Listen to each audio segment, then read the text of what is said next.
Olá, pessoal, sejam todos muito bem-vindos. É um prazer para mim, Candice Lima, estar aqui junto com a doutora Bárbara Lafayette, com a doutora Jurema Teles, e nós hoje vamos ter uma conversa muito especial com uma convidada mais que especial, a doutora Ana Cláudia Quintana Arantes, a médica geriatra paliativista, escritora maravilhosa, perfeita em tudo.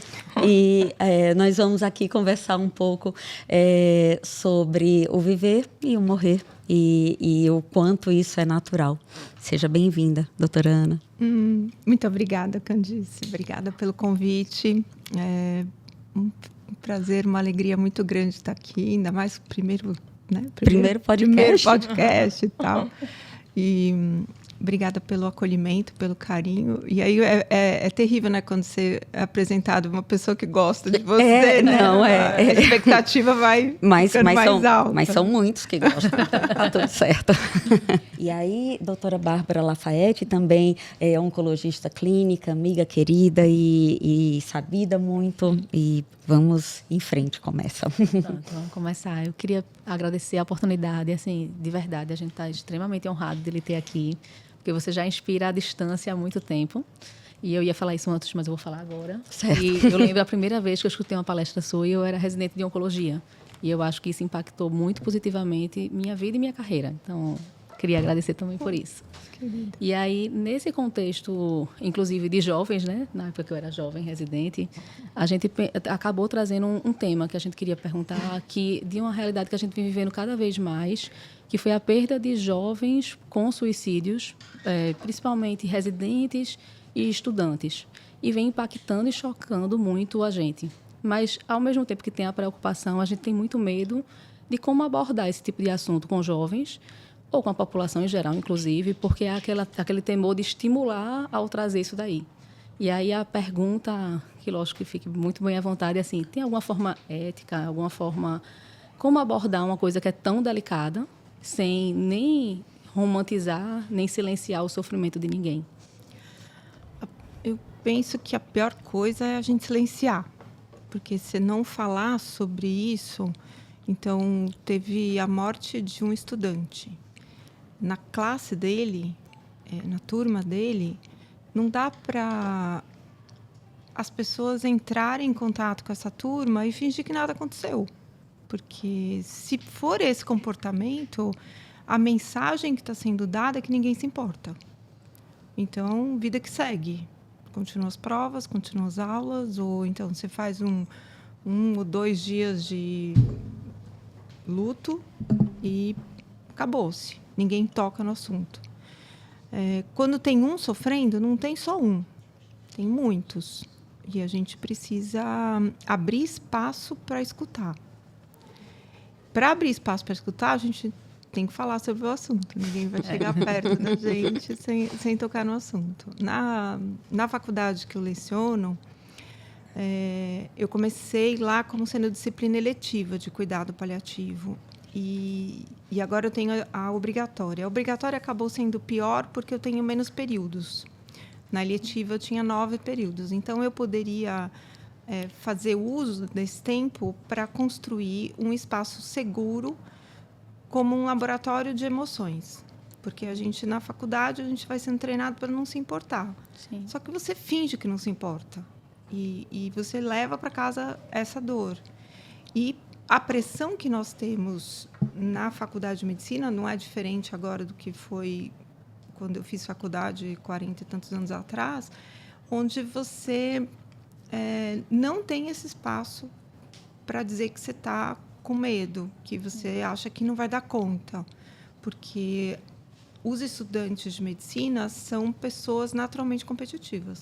A gente competiu muito para encontrar o espaço para você aprender. Então, essa competição, e no mundo onde se honra exclusivamente a frieza, você perde a competição se você dizer que você está sofrendo, que você está triste, que você está angustiada.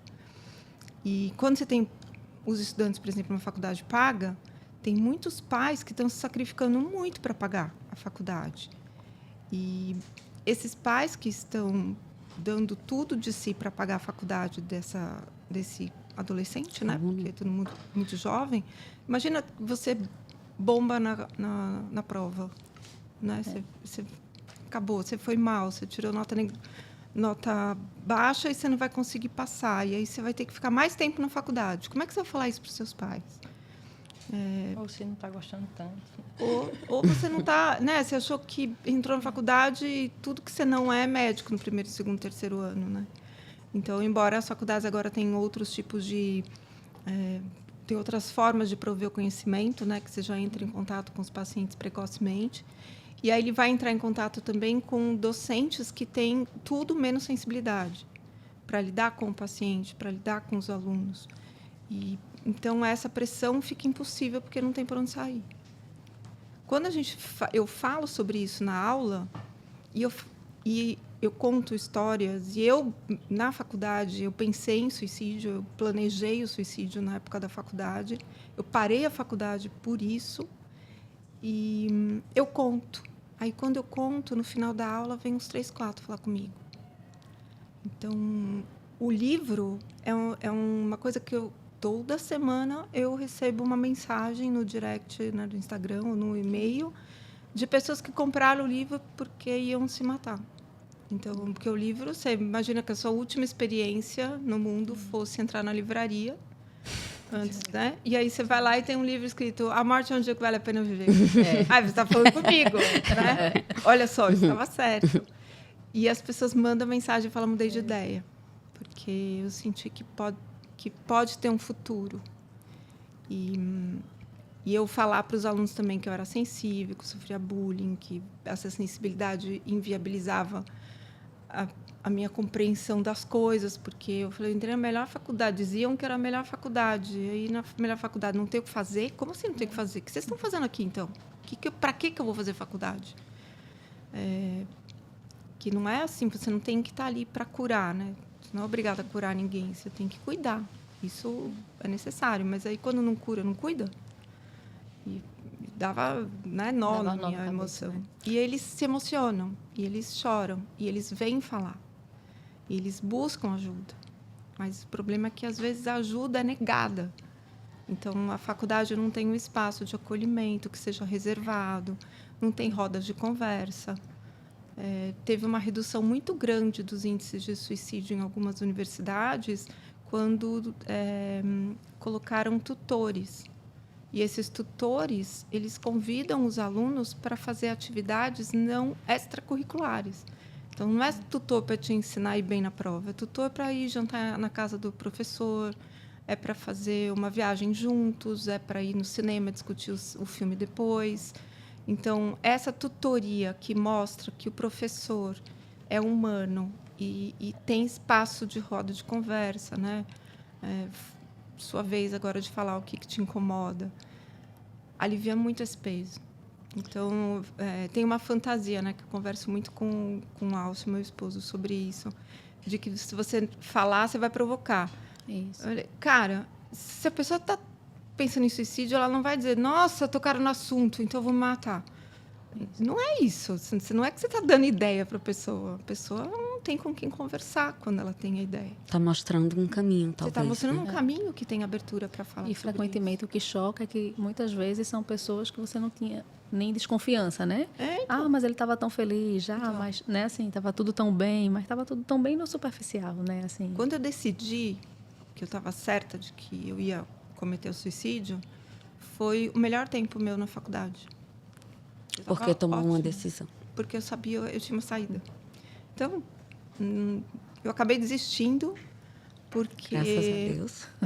Mas eu devo isso a uma moça que tentou e não conseguiu. E ela ficou tetraplégica. E ela estava internada no hospital universitário, na época que eu estava passando no quarto ano, quarto ano, começo primeiro semestre do quarto ano. E ela não conseguiu, e as pessoas humilhavam muito ela. E tinha gente que o professor estava com raiva dela. Ele falou assim, esses jovens, né? Olha isso, acabou com a vida, agora vai acabar com a vida da família, porque vai dar trabalho. vão ter que cuidar dela. E aí eu falei, cara, eu sou tão imbecil, tão tapada, que nem isso eu vou conseguir. Eu não vou conseguir, eu vou errar a mão e eu vou ficar que nem ela. Aí eu desisti.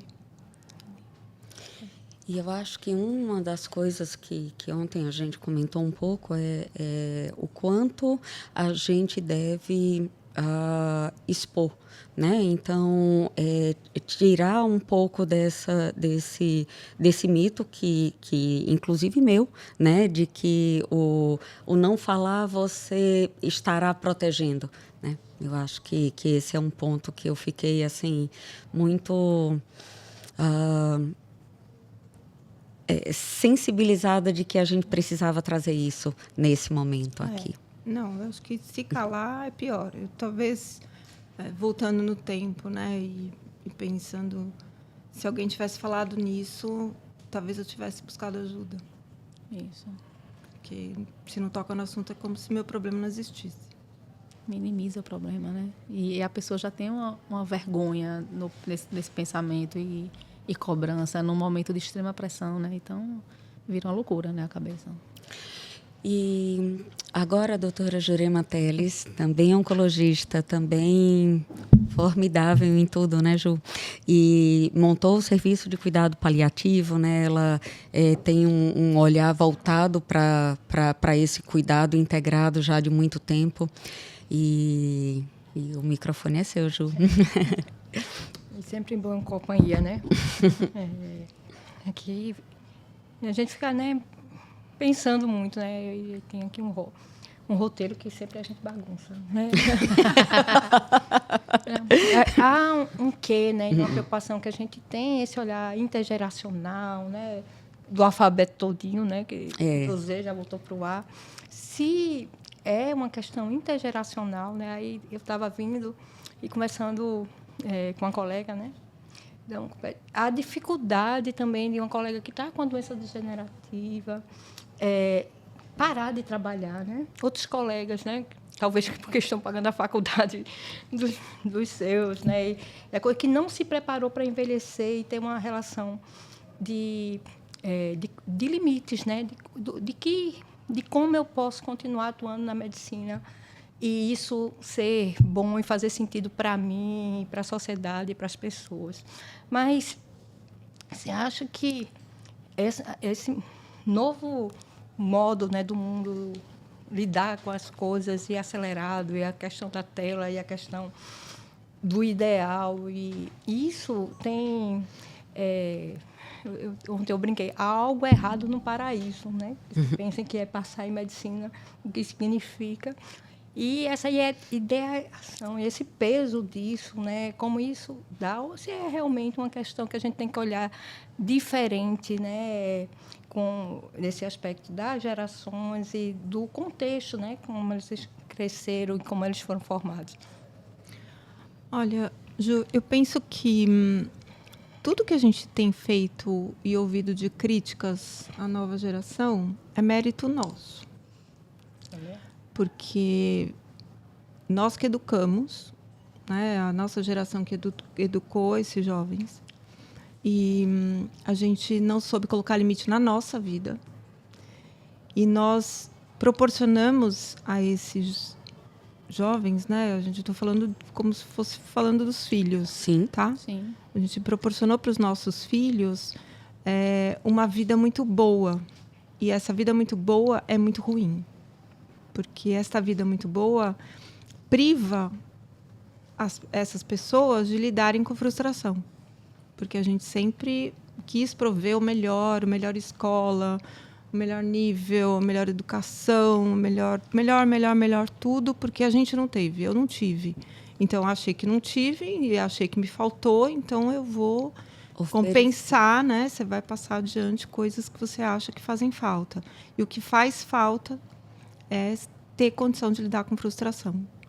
E a gente não conversa sobre frustração, porque se não precisava trazer sofrimento para eles, não é que se a gente, então deveriam ter sofrido mais, não é isso. Mas lidar com pequenas frustrações no dia a dia, sem achar que o mundo caiu, que o mundo, né, que o mundo acaba. E aí, esses jovens que têm mais discernimento, eles percebem que o modo que a gente trabalha não é correto. Então, a hiperdedicação, a hipervigilância, porque a gente foi transição das telas. Eu usei BIP, não tinha tela. Sim, Bipsauro. Bipsauro. Então, Bipsauro, você tinha que parar no orelhão para, né, ligar para a central para pegar o recado para depois ligar para o paciente. E eu não acredito que morria mais gente naquele tempo, porque o médico demorava para responder. Não. Você buscava receita no dia da sua consulta, de segunda a sexta, quando o consultório estava aberto. Agora a gente é domingo à noite, está fazendo receita. Eu brinco que liberta também é prisão, né? Então, aí, que exemplo que a gente deu de quem está adoecido psiquicamente de tanto trabalhar. E aí eles olham e falam, não quero isso. E aí eles dizem, não quero isso, a gente diz, essa geração não quer trabalhar. Não quer morrer, como a gente está morrendo. Nós ajudamos os nossos filhos a expressar emoções. E aí eles expressam. Aí a gente fala, é mimimi, são muito sensíveis. Né? Então, assim, ele não dá conta e tal. E a gente não dava conta, mas a gente foi obrigado a dar. Porque, culturalmente, nesse tempo, se você não era forte, você não ia entrar no jogo. Você não ia ficar nem no banco. Você tem que ser forte. Acabou essa era. Então, ele entra e fala assim, eu vou trabalhar... Ontem estava lendo... só tem ocupada das vagas de residência, a gente critica tanto que os médicos, né, não tem vaga de residência suficiente para os médicos que estão sendo formados nas faculdades novas e tal. Se tivesse, ia ficar vazio, porque 30% das vagas estão sem médicos residentes. Então, tem 70% que está ocupado. E os 70% que estão ocupados, eles querem desistir. Porque são 60, 70 horas de trabalho, com assédio moral. Sim. E muita pressão nos hospitais que caem sobre eles, porque eles que respondem em primeiro plano pelo paciente, tem zero de orientação então, deveria ser treinamento em serviço, né, a residência. Eles não têm orientação do chefe, porque os caras faltam, fica só nas costas do residente, e não aguenta a pressão, eles querem desistir. E aí os mais sensíveis encaram a desistência como um fracasso de vida. E aí eles se matam. Então, tem alguma coisa muito errada e não é com a geração dos mais jovens, é com a nossa. Uma coisa da abordagem que eu vejo é que a geração mais velha, muitas vezes, eu trabalho diretamente com os residentes e eles se queixam muito e eu trabalho todos os dias para não fazer isso, que é mas na minha época era assim... meio que dizendo, então não reclame, né? Assim, e aí o que eu fico brigando muito na educação de nós mesmos não é porque era ruim que vai continuar ruim. Eu tenho que trabalhar todo dia para melhorar. Agora, o que eu também trago para eles eu não consigo melhorar tudo de uma vez. Então, vamos uma coisinha de cada vez. Mas, assim, é muito automático esse...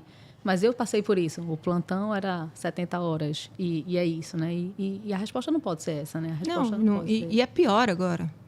É pior, porque a burocracia que você tem para fazer agora é muito maior do que o que a gente fazia. A gente fazia evolução na mão. A prescrição, você deixava... plantão, você deixava meio que pronta, sexta, sábado e domingo, só para fazer as mudanças lá, suspenso. Você vai suspender uma medicação e você vai prescrever outra. Hoje, você fica 40 minutos lutando com o tal do sistema. O sistema caiu, não sei o quê. Se funcionar, né? Então, você tem que fazer relatórios imensos e repetidos. Então, quando você vai fazer eu vou fazer um pedido de exame agora para um paciente, eu tenho que justificar com CID e o código do exame cada um. Então, se eu vou fazer um paciente que vai fazer 15 exames de sangue num check-up, eu tenho que preencher tudo isso. E aí, tu está preenchendo para um IA que, às vezes, não está treinado para as sutilezas e as... Então, é muito pior agora. Das pessoas. Porque é zero de contato, é muito pouco contato com o paciente, é muita burocracia, precisa de uma velocidade muito maior para atendimento. E eles não vivem o melhor da medicina, que é o contato com o paciente. Eles têm que viver o protocolo, eles têm que viver o preenchimento das coisas, os reembolsos. 1 milhão de coisas que precisa ser colocado. Por exemplo, medicação de alto custo. Antes era muito fácil você preencher um papel de medicação de alto custo. Hoje são páginas e páginas e páginas. Então, a vida agora é mais burocrática, é pior. E pensa em uma forma da gente conseguir...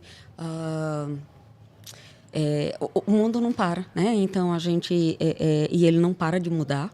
E de que maneira a gente poderia contribuir para que a mudança fosse acolhedora?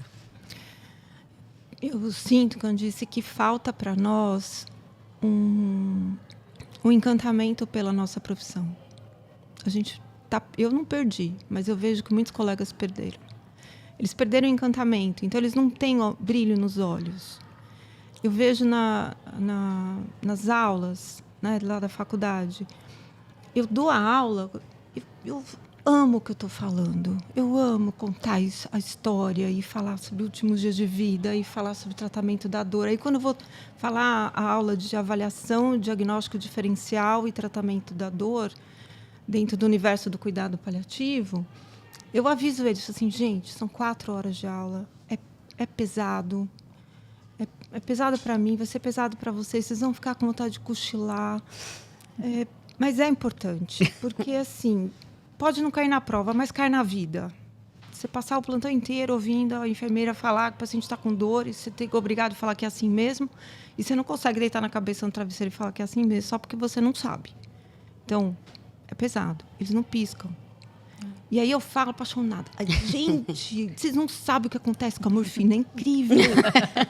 Porque depois que você passa, você faz a rotação de opioide e tal. Começou com a morfina, passa para metadona, depois passa para fentanil. Você pode voltar para a morfina, porque eles trabalham tão bem em equipe, diferente do mundo, que um prepara o corpo do paciente para receber a morfina de novo. Aí vai funcionar. E aí eu falo apaixonada e tal. E eles estão lá tomando nota e arrumando tudo. Ninguém sai da aula quando termina.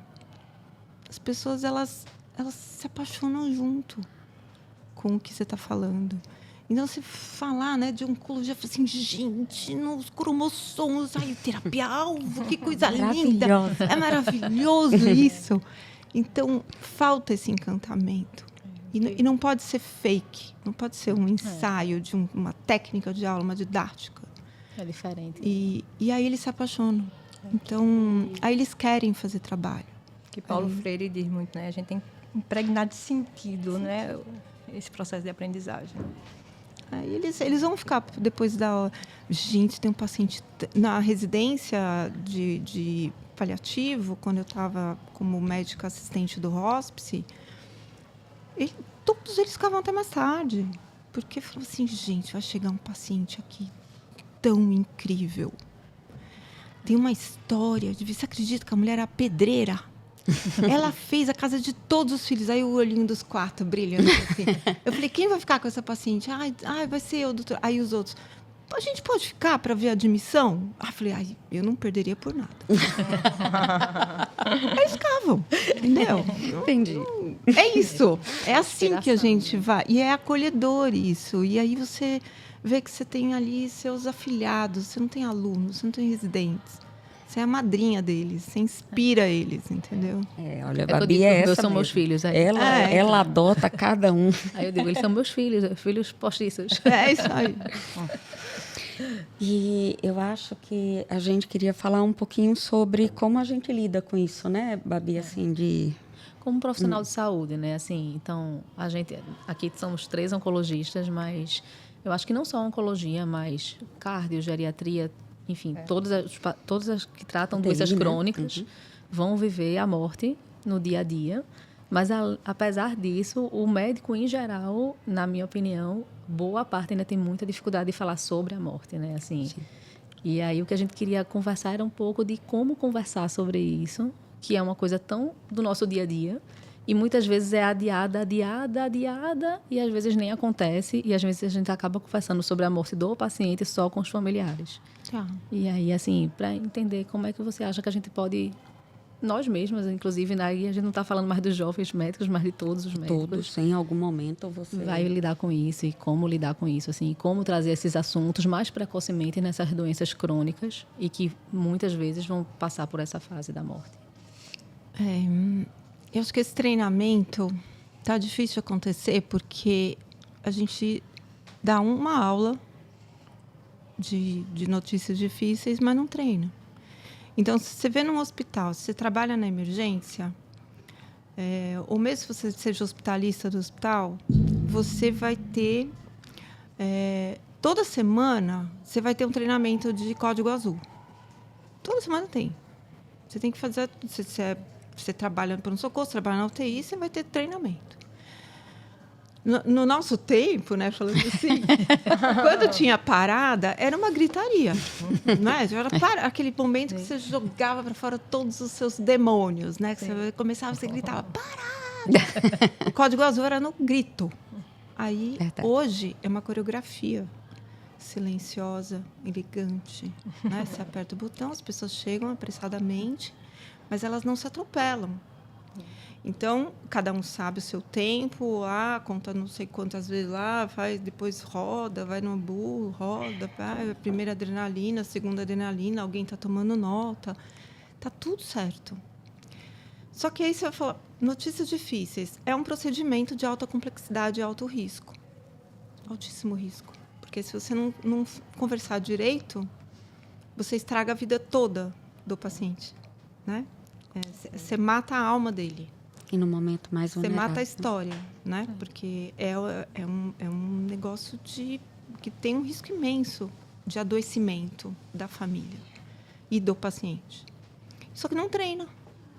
A gente não treina isso.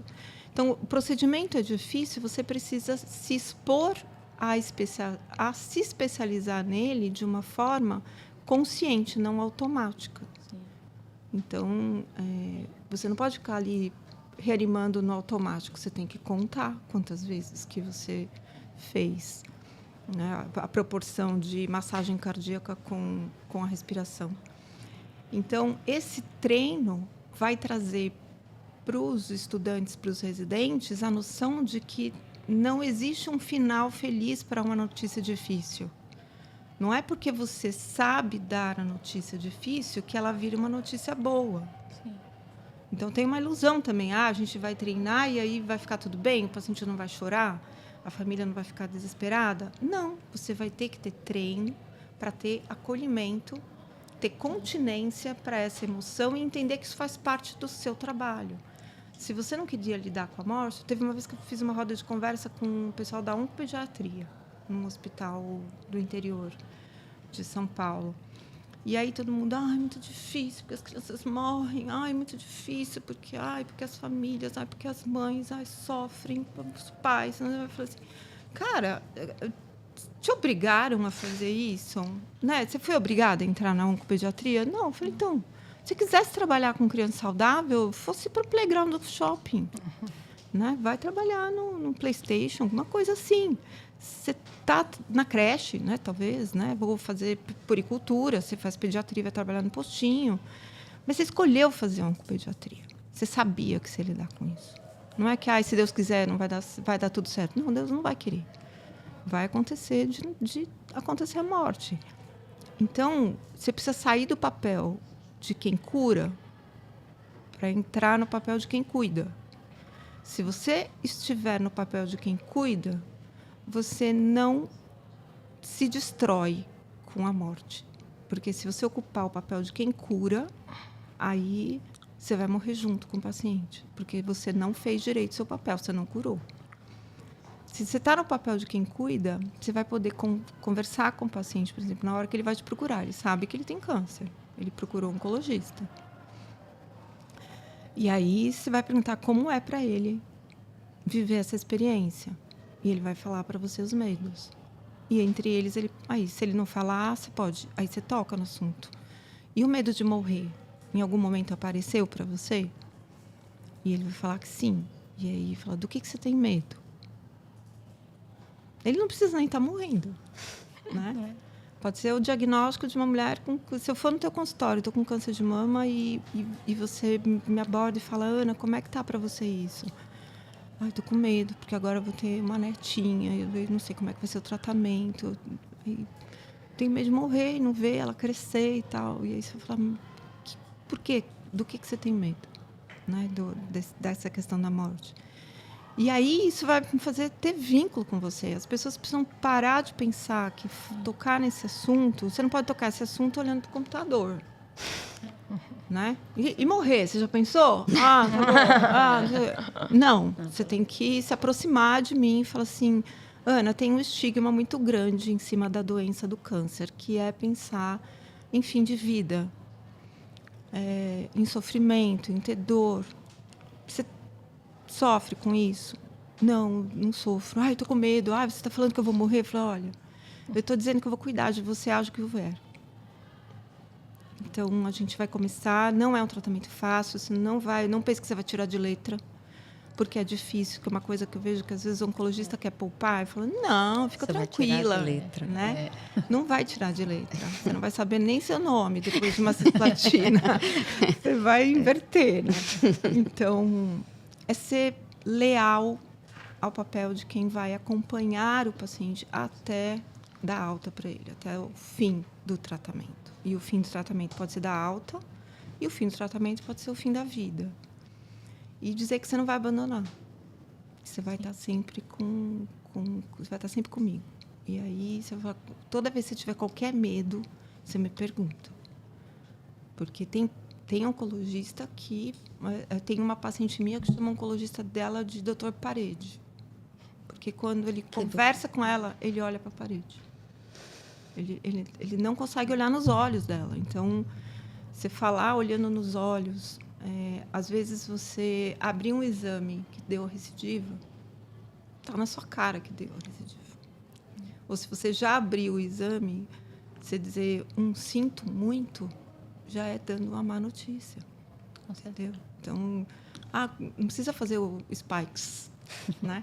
Se você já me conhece, eu vou no consultório para mostrar um PET para você e a doença voltou, você vai olhar para mim com seus olhos lacrimejando, então aprenda a chorar, aprenda a se importar.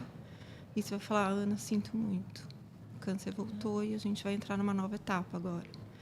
E aí, como tocar no tema, né, do cuidado paliativo?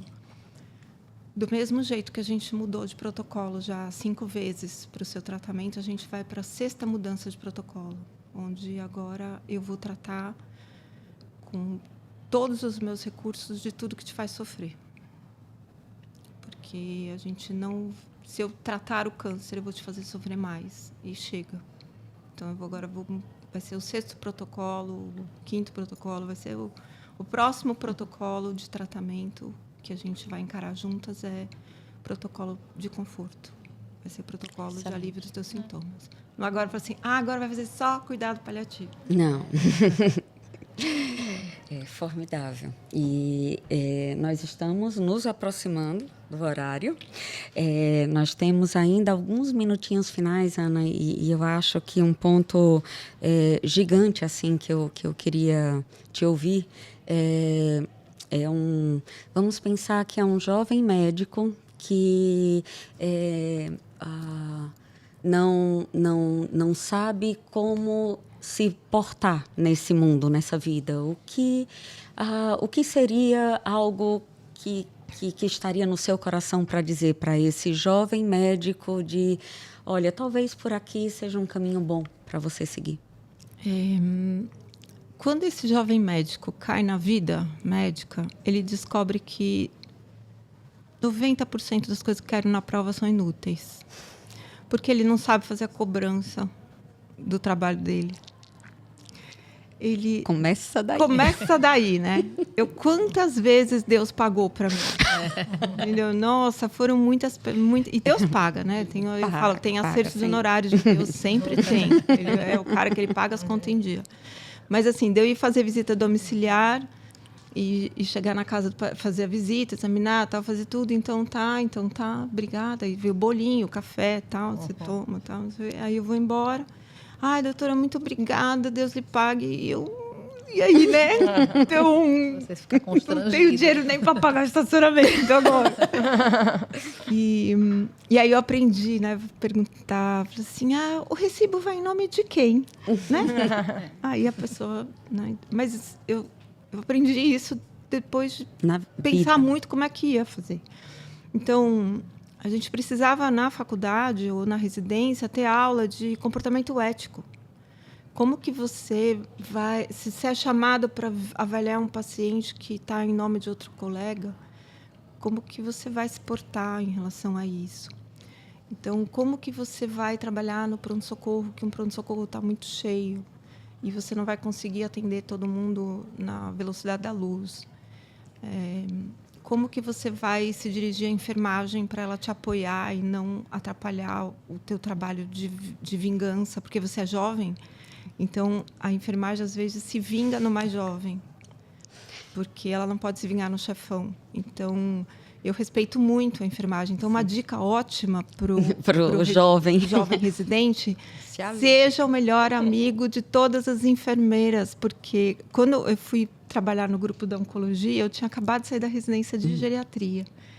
E aí me colocaram para tomar conta do ambulatório de quimioterapia. Eu que tinha que liberar a químio. Ui. Só que quem sabe fazer isso, que não seja oncologista? Eu não era, não sabia, né?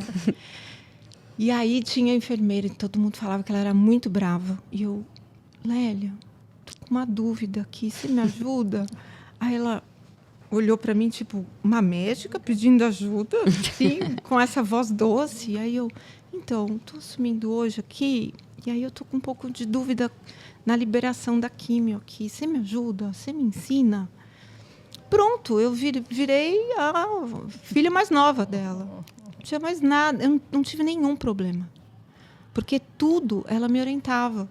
Então, se aproximem das enfermeiras mais experientes no seu plantão. Faça amizade, leva um bolo, tá?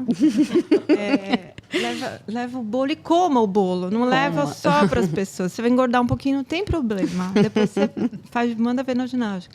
Come bolo lá em São Paulo, a gente falava mocó, que era os ali no mocó, que era o lugar do café, o lugar do descanso delas, né?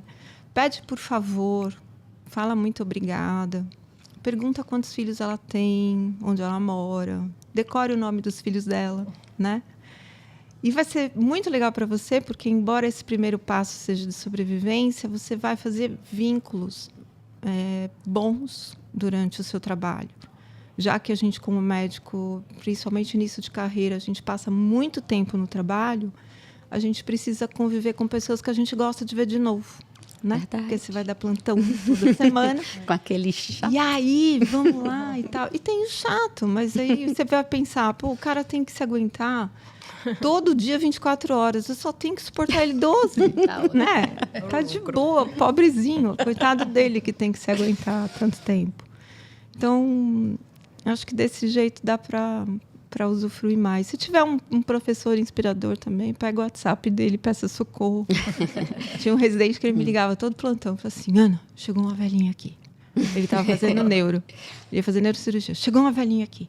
Ela caiu, bateu a cabeça e tal. Mas por que ela caiu e bateu a cabeça? Não, porque teve uma síncope. Eu falei assim, tá. O que você fez? Mandei para tomografia. Eu falei, não, hidrata. A velhinha que chega, que caiu, bateu a cabeça e está com síncope, ela está desidratada, porque o paciente idoso não tem sede, está um calorão danado. Nossa, Ana, nem pensei. Então, pensa, vai lá. Então, esse amparo, assim, eu acho que é legal, ter para quem ligar. Excelente. E, Ju, nesses minutinhos finais, algum ponto, alguma coisa que você queira... Eu acho que é essa coisa do sair do automático, né, da reflexão, se reconectar com o humano, né, assim, né? Encontra gente cuidando de gente que precisa de gente, pedir ajuda. Sim. Né? E eu sempre brinco, e se divertir no caminho. E aprender, né? Você sempre vai estar disposto a aprender, né? Sempre achar que não sabe tudo, né? E pedir ajuda. Aos mais sabidos. Aos mais empáticos. Não, eu acho que eu vou dizer que para mim o que ficou muito é ser gentil e se inspirar nas boas inspirações, né? E assim, eu acho que assim a gente cresce muito, né? E entender que às vezes a gente aprende da onde a gente não espera, né? E eu acho que o médico tem muito isso, de achar que vai só aprender com os mestres, né? E aí você falando isso das enfermeiras, eu acho que outras pessoas que marcaram importantemente minha residência foram as enfermeiras. E nessas coisas da química, de muitas coisas, assim, e muitas vezes a gente passa batido por essas pessoas. Então, as técnicas têm muito a trazer, as enfermeiras, as burocratas, as recepcionistas. Às vezes, a recepcionista te dá a dica Total. da treta que vai entrar no consultório. E tu se prepara, né? Assim. Então, é isso, é olhar no olho de todo mundo, da equipe, do paciente, seguir em frente e ter gratidão no meio do caminho. O paciente fez, a senhora pensa que a vida é isso? A senhora olhou para o céu hoje. Ele é muito mais do que isso, né? E são as coisas que vêm para todo mundo, né? Vem Como pra disse todo a sua paciente, né? A morte e a chuva. que cai em todos os lugares. A Ana não tem como agradecer. Extraordinário. Eu acho que é sempre enriquecedor. Sempre. Meninas, né? Que sorte a nossa, como diz Juju, poder estar perto assim de vocês também. E com isso, pessoal, eu acho que esse é um podcast onde a gente quis trazer toda essa conversa, mas que ela não pare aqui. Eu acho que ela gera inúmeras reflexões que podem ficar para a vida. E com isso eu me despeço. Até depois.